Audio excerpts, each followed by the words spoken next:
Salut, c'est Seb du blog guitarexploration.com. Je suis ton entraîneur de guitare jazz manouche et aujourd'hui on continue à voir le solo de Django sur Limehouse Blues avec le plan numéro 3. C'est parti!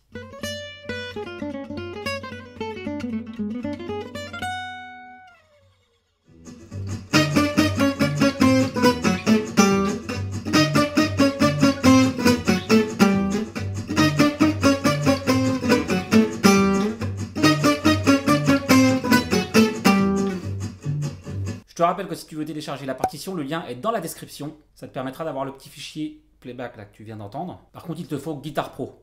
Et il te faut la dernière version de Guitar Pro. Si tu passes par mon lien, tu as 20% sur Guitar Pro. C'est un outil indispensable. Tu vas me dire, Bach n'avait pas Guitar Pro, mais il n'avait pas la machine à laver non plus. Moi, je suis OK pour vivre avec mon temps quand ça peut me faciliter la vie. Je commence par une petite parenthèse. On me demande souvent, c'est quoi la différence entre un plan et une phrase? À quel moment une phrase devient un plan ou vice-versa?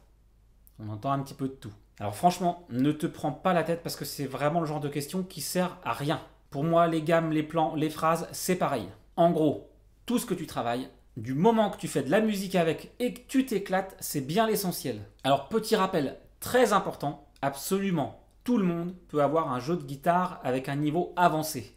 C'est pas réservé à une élite. C'est quelque chose que tu obtiens par le travail. Un jeu de guitare avancé, ça veut dire que tu as la technique et les connaissances qui te permettent de te sentir libre sur ton instrument. Et ça, c'est accessible à tout le monde. Croix de bois, croix de fer, si je mens, je vais en enfer. Et si tu n'as pas le jeu de guitare dont tu rêves, c'est pas forcément de ta faute. En fait, c'est même pas de ta faute du tout. C'est juste que tu n'as pas la bonne méthode. Les cas désespérés, j'en ai déjà vu, mais c'est toujours lié à un problème d'attitude, pas un problème d'aptitude. Alors, comment faire pour avoir un très bon jeu de guitare ? Eh bien, il faut juste que tu travailles correctement. Parce que quand tu as la bonne méthode, tu progresses très vite. Si tu ne vois pas tes progrès, c'est qu'il y a un bug quelque part. Et si tu veux progresser rapidement, l'idéal, tu vas voir, c'est pas un scoop ce que je te dis, mais c'est d'aller voir un prof. Parce que tout seul, tu vas errer et finir par désespérer. Sérieusement, le temps passe vite, donc faut pas déconner. Il y a des profs partout qui sont prêts à partager leurs connaissances avec toi. Donc forcément, moi je soutiens les profs parce que je suis prof aussi. Mais surtout, je connais la valeur d'un prof. Et le jazz manouche, c'est un art qui est impossible à apprendre seul. Il y a beaucoup trop de subtilité. Alors moi, j'ai une école de jazz manouche en ligne qui réouvre ses portes dans 5 jours. C'est pas ouvert tout le temps, je fais des sessions de rentrée. Pour le moment, je fais comme ça en tout cas. Dans mon école, tu progresses rapidement. En plus, on est une grosse communauté, donc c'est hyper motivant et il y a beaucoup d'émulation. Et si t'aimes pas ma tronche, je te conseille de trouver un prof avec qui tu t'entends bien, près de chez toi. Ou même de prendre des cours en visio aussi. Ça marche très bien, donc ça serait dommage de t'en priver. Il vaut mieux prendre des cours en visio que pas de cours du tout. Maintenant que tout ça est dit, on va détailler le petit plan de Django. Donc c'est le plan numéro 3, il dure 4 mesures. À cet endroit-là, la grille c'est Sol, sur 2 mesures, Si-7, sur une mesure, Mi mineur sur une mesure. Le Sol, moi je le joue vraiment avec le doigté de Django. C'est Sol 6.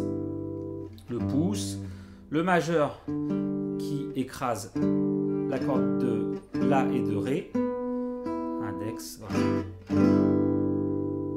C'est vraiment une position typique du jazz manouche. Tu peux aussi le jouer comme ça. Donc tu as cette solution. Ou celle-là.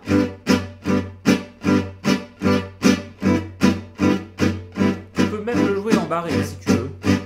Parce qu'il y a des gens qui ont des problèmes en fait à mettre le pouce par-dessus. En réalité, ça c'est un coup à prendre. Hein. Si tu n'as pas l'habitude de jouer comme ça, c'est normal que tu aies du mal. Le 6-7.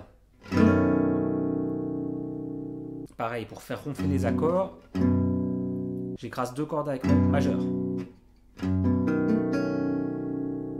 Et le Mi mineur, c'est un peu particulier. J'utilise cette forme qui est en fait la forme d'un Ré7 par exemple, Do7, on connaît cet accord, Do majeur, Do7, sauf qu'on décale tout d'une corde et on joue ici.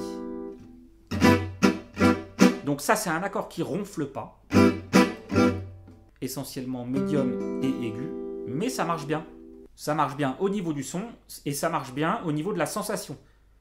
Pour moi, quand j'accompagne, un truc qui est important, c'est la sensation dans mes mains. Est-ce que ça me fait plaisir de jouer ce que je joue?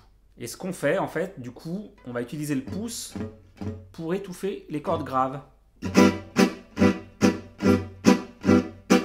vois, ça sonne bien. Hein. Donc, Sol. Si 7. Mi mineur. Sol. Si 7. Mi mineur. On pourrait jouer ça aussi. Sol. Le Si7, on va faire ça. Et le Mi mineur, on joue un Mi mineur 7. À la place de jouer Si7, on joue Ré dièse diminué. Donc,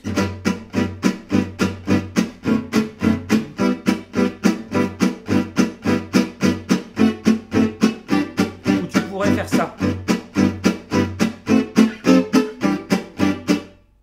L'accord diminué, on peut le déplacer comme ça. Et après, on viendra sur le La. Mais ça, c'est demain. Donc Django ici, il joue en octave. Le jeu en octave, c'est pas facile pour tout le monde. C'est pareil, si t'as pas l'habitude, tu vas galérer. Il va falloir étouffer 4 cordes. On ne joue que 2 cordes. Donc on étouffe la corde intermédiaire et les cordes graves. Parce que quand on joue en octave, en fait, on gratte quasiment toutes les cordes. Ça permet de donner de la dynamique. Du coup, moi, je me retrouve avec une position comme ça. En fait, mon majeur me permet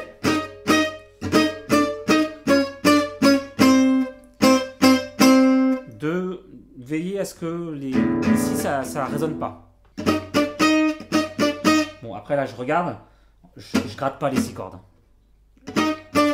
Je vise quand même dans cette partie-là.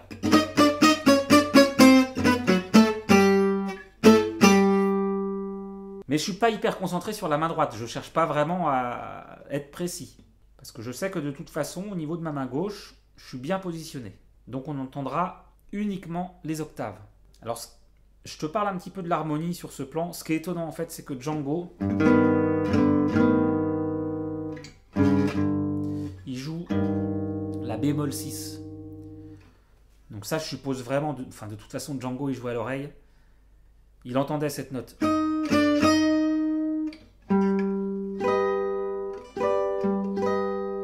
Je suppose qu'il a entendu ça dans des morceaux classiques, parce que Django écoutait beaucoup de classiques.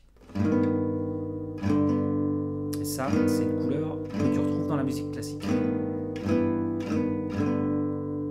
Donc, Sol.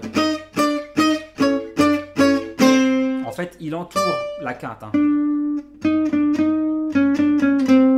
Et ensuite, quand il arrive là, il arrive sur la bémol 9 du 6-7. Donc ça, c'est quelque chose qu'il fait très souvent. Et cette phrase, c'est pareil, ça sonne un peu classique. Si je te joue ça, ça va peut-être te rappeler quelque chose.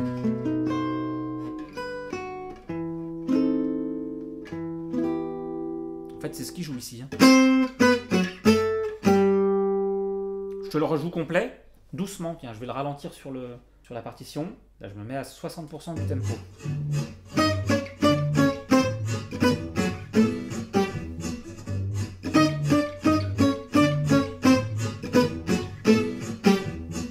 Fait à 80%.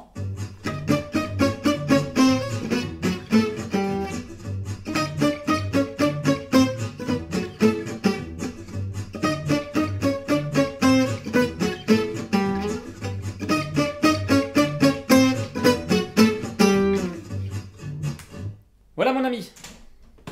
Écoute, moi je trouve ça cool de voir les solos de Django comme ça, plan par plan, parce qu'on y va tranquille. Ça fait que 4 mesures à travailler, c'est pas grand chose, mais tu verras que ça peut quand même déjà être beaucoup de boulot. S'il te plaît, ne lâche rien.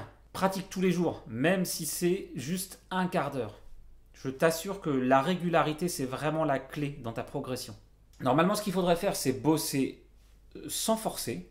Moi, c'est ce que je fais hein, quand j'apprends des nouveaux trucs. Je sais qu'il y a un temps en fait pour l'apprentissage. Tu peux pas aller plus vite que la musique. Ton cerveau, il doit créer les nouvelles connexions neuronales. Ça demande un certain temps. Donc moi, ce que je fais, c'est que je bosse. En général, j'essaie de pousser un peu ma limite, d'arriver à un certain niveau d'inconfort. C'est là que je vais stresser un petit peu le système, qui me permettra de grappiller. Par contre, ce niveau d'inconfort, je ne m'acharne pas pendant 3 heures ou 4 heures, parce qu'après, c'est contre-productif. Mais c'est vraiment proche de la muscu. En muscu, si tu veux prendre du muscle, tu dois stresser ton muscle. Mais au bout d'un moment, ça ne sert plus à rien. Il faut laisser reposer. Et si tu travailles toujours dans ta zone de confort, forcément, tu ne progresseras pas. Voilà mon ami, j'espère que mes conseils vont t'aider. C'est mon objectif, que tu progresses et que tu obtiennes enfin le jeu de guitare que tu mérites. Je te dis à demain pour le plan numéro 4. D'ici là, porte-toi bien. Ciao!